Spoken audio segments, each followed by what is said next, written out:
Hey Bruskets fans, this is Tiki. Tiki's the creator of Bruskets. He's the one that actually climbed up on the picnic table and stole the beer greens.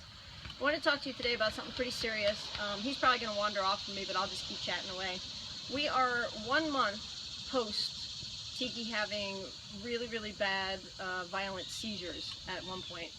6 o'clock in the morning, all of a sudden he started thrashing in his bed, and we didn't know what was going on, so we immediately rushed him to the hospital. And when we got there, the emergency technicians got him under control, got the seizures under control right away, but we weren't sure what the diagnosis was. The initial diagnosis seemed grim. They said that they thought it was a brain tumor and probably cancerous. Thank goodness we didn't go with just that diagnosis, and we pursued other options.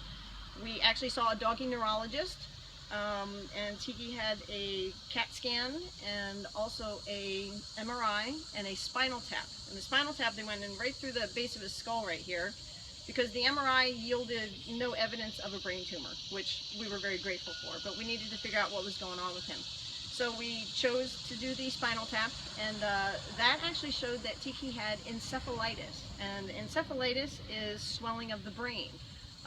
Somehow it's an autoimmune disease, issue that he just ended up with by chance. It's not from food, it's not from other animals, it's not necessarily from tick bites or bug bites or anything like that, but that's what it ended up being. So we were fortunate enough that, we kept pursuing and kept trying to find out what was wrong with him.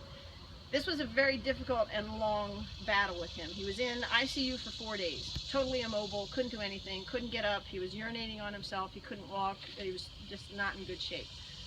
After 4 days, we brought him home, and we cared for him at home, and we had to use a harness to actually lift up his back end to take him outside to go to the bathroom.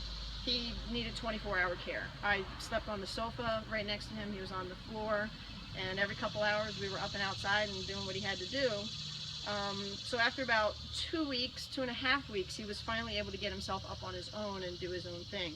But we wanted to stress the importance of not just going with that initial diagnosis. For many people, if they had heard that diagnosis, they probably would have thought, you know what, he's going to suffer, he's going to be in pain, it's going to be too expensive, and we're just done. We can't do it. Put the dog down, euthanize him, it's the best thing. Well, we just don't feel that way, and we're glad that we pursued the other options. And I'm going to tell you, it was a hard, rough road for a month. We are 1 month right now post-seizures. He's had no more seizures. He's on phenobarbital in case he does have seizures, but it's very doubtful that he will. And he's also on prednisone for relieving the actual, swelling in his brain. So he's on the road to recovery. He's a little thin right now, little, muscles gone a little bit, atrophied, but think about if you were laid up for a month, how you would be. So we're working on things slowly and getting back to normal, but we just wanted to take the time and use Tiki as an example of not giving up on your pet. And we talk about them being our fur babies, and they really are. They're our babies. And he's a strong guy, and he's a great guy, and he's our boy. So we'll do everything we need to do for our animals. So this was just a little tip for everybody.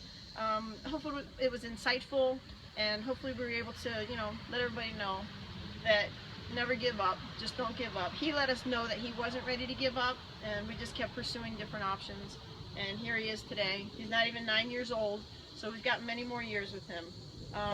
But, we just want to share it with you. So thanks for listening. Take care. This is Kim and Patrina signing off from Bruskets.